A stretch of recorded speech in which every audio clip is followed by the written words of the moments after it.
Hello, fellow fisher persons. I got a couple of phone calls about the tandem rig that I use. It seems like the distance between the lures had some people wondering what I meant.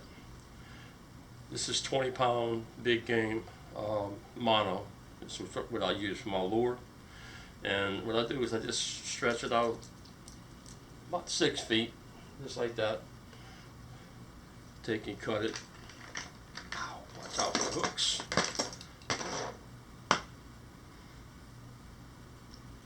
Like that.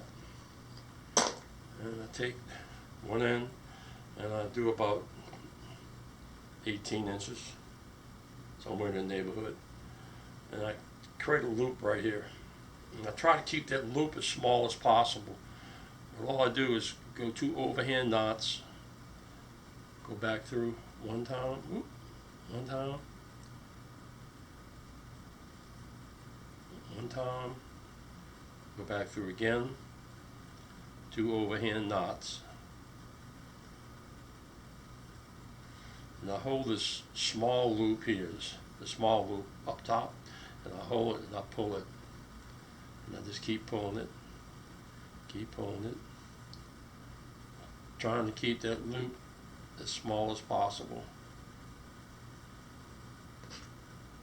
Then I grab the line here and kind of like move it forward like that to keep it as small as I possibly can. Didn't do a very good job, but that's the general idea.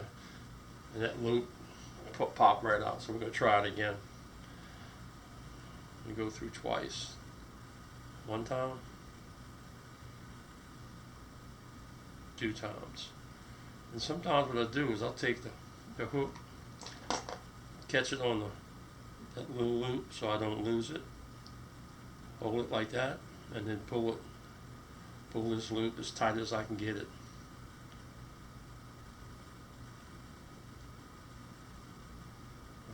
No, could be a little smaller than that, but that's the way I do it, and that'll hold pretty good. I mean, I've caught a lot of fish with them. And then you take your either one, the short one or the long one, or whatever one you can grab first is the short one. And I'm gonna tie a white H&H quarter ounce round jig head on it. And the knot I use, I don't know the name of it, but I learned it about 20 years ago. 1, 2, 3, 4, 5. I could tie this knot, just without even looking mostly, but then I pull it through and I go through that loop twice. Once, twice. Hold the tag in, pull it down, and just cut off the excess tag. And then go to my next one.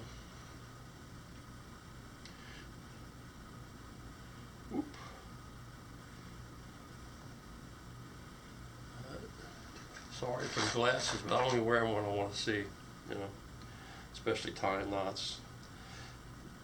Go through again. 1, 2, 3, 4, 5. Create the loop. Go through the loop twice. I'm going to start over again. Trying too hard, too fast.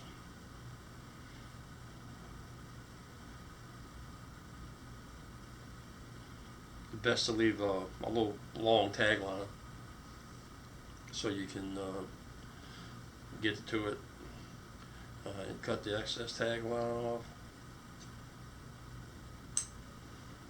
Take your lures.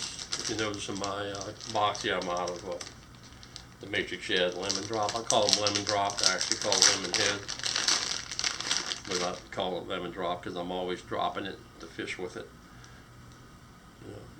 And this is the way I hook them. I don't know if this is the right way or wrong way.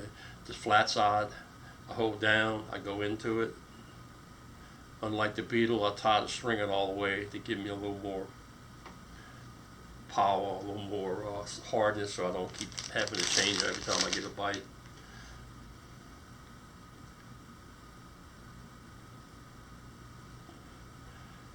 like the lure to be nice and smooth, straight. I don't like it having humps in it or anything. But you come up here and you grab where you're going to tie on that, you can see the difference in the lines. You know, the lures themselves are about a foot apart, but from the Power Pro, which I'll tie up here, this is about 18, might be a little bit longer, and then this is about 36 inches. And we're finding that that's the best scenario for, or the best rig when we're fishing down at Delacroix. I don't know what it is. I think it might be that this lure grabs an oyster or something, and this top lure is just dangling there, and that's when they hit it. But I've had the shorter rigs and did not have as much success. This is the rig we did it with. So I hope this helps you figure out how to tie a tandem rig. What we fish with, we just throw it out. Current's going right to left, throw up current, and just bounce along that current.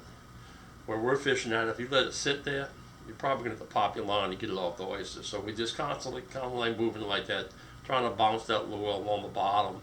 And then when it gets to a 45 behind the boat, that's normally when they're going to hit you right there on that 45 degrees. But you can't throw there, because when the time gets to the bottom, you're way over here. So once I locate the strike zone, if it's over here, I'm not going to throw over here. I'm going to throw more so in the middle, give me enough time to get down to the bottom, so when I get to that strike zone, I'm right where I need to be at. And I'm just constantly doing that. Watch the wrist. Everything's in the wrist. Slow it down. You know, and as it gets back here where it's a little straighter, sometimes I just do that, let the current take it back. And yeah, you'd be surprised how many hits we get with that. So that's the tandem rig. That's how we rig it. That's how we fish it. I hope it helps.